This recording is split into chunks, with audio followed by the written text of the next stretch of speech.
Baik, Assalamualaikum warahmatullahi wabarakatuh. Kali ini saya ingin berbagi tentang tutorial cara melakukan cross-step analisis atau tabulasi silang ya. Jadi bisa Anda browsing sendiri apa kegunaan tabulasi silang ini ya. Tabulasi silang ini untuk memperinci data hasil penelitian kita ya. Jadi data hasil penelitian kita itu menjadi lebih kaya. Kalau biasanya kita melakukan penelitian itu hanya melakukan kategorisasi data hasil penelitian dan kita hanya mengkategori berapa skor yang sedang, tinggi, rendah gitu ya. Tanpa kita tahu secara spesifik skor rendah pada perempuan itu berapa, misalnya bertinjau berdasarkan jenis kelamin ya skor rendah pada laki-laki itu berapa. Nah, kalau cross step itu bisa secara lebih rinci dan spesifik itu bisa tahu ya. Misalnya di sini penelitian saya tentang motivasi kerja dosen. Motivasi kerja dosen ini sebagai dependen penelitian saya ya. Dan ini sudah saya kategori ya. Ada sedang tinggi, sedang ya, ada tinggi, ada sedang dan seterusnya. Ini berdasarkan 7 kategori yang saya buat. Lalu kita ingin tahu ya pembagian motivasi kerja ini ditinjau dari eh, faktor demografi. Jadi jenis kelamin, usia, jabatan, pendidikan terakhir, dan masa kerja.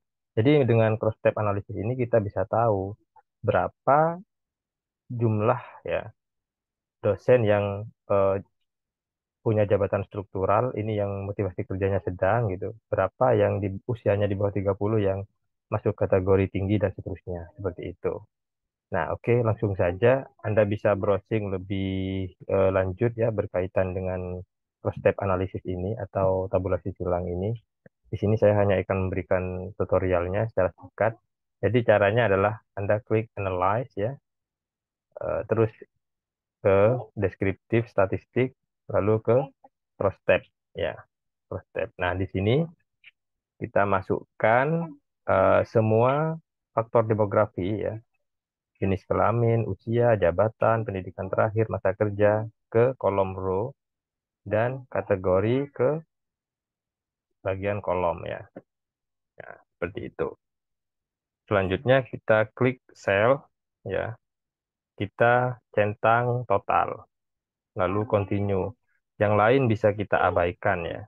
Jadi ini penelitian saya sekali lagi tentang motivasi kerja dosen dan di sini saya punya data demografi tentang jenis kelamin ya, usia, terus jabatan ini apakah menduduki jabatan struktural atau tidak, lalu pendidikan terakhir S2, S3 dan seterusnya, lalu lama masa kerja di bawah 5 tahun, 11 sampai 15 tahun, 6 sampai 10 tahun dan lain-lain. Lain-lain ini mungkin ada yang tidak sampai 1 tahun atau di atas 15 tahun. Ini dilakukan pada 300 dosen ya. Nah, nanti kita akan tahu hasil cross step-nya. Lalu klik OK. Nah, jadi output cross step yang pertama itu menunjukkan case processing summary ya. Di sini kita tahu bahwa missingnya 0 ini artinya tidak ada kesalahan ya. Semua subjek 300 ini dapat dianalisis. Yang pertama kita ketemu eh, jenis kelamin ya, kategori motivasi kerja berdasarkan jenis kelamin ya. Jadi di sini yang sedang itu jumlahnya laki-laki 44, laki-laki yang motivasi kerjanya sedang tinggi itu 51, laki-laki yang dosen laki-laki yang motivasi kerjanya tinggi sekali itu sebanyak 3.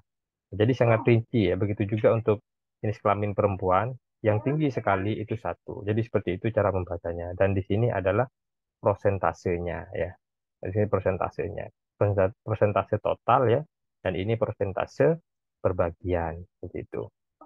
Begitu juga untuk usia. Jadi di sini dosen yang usianya kurang dari 30, yang motivasi kerjanya tinggi itu sebanyak 8 ya atau 2,7%. Dan di atas 30 usianya yang tinggi sekali motivasi kerjanya itu 3. Nah, jadi seperti itu cara membaca output cross step ya dan seterusnya. Terima kasih. Assalamualaikum warahmatullahi wabarakatuh. Semoga bermanfaat.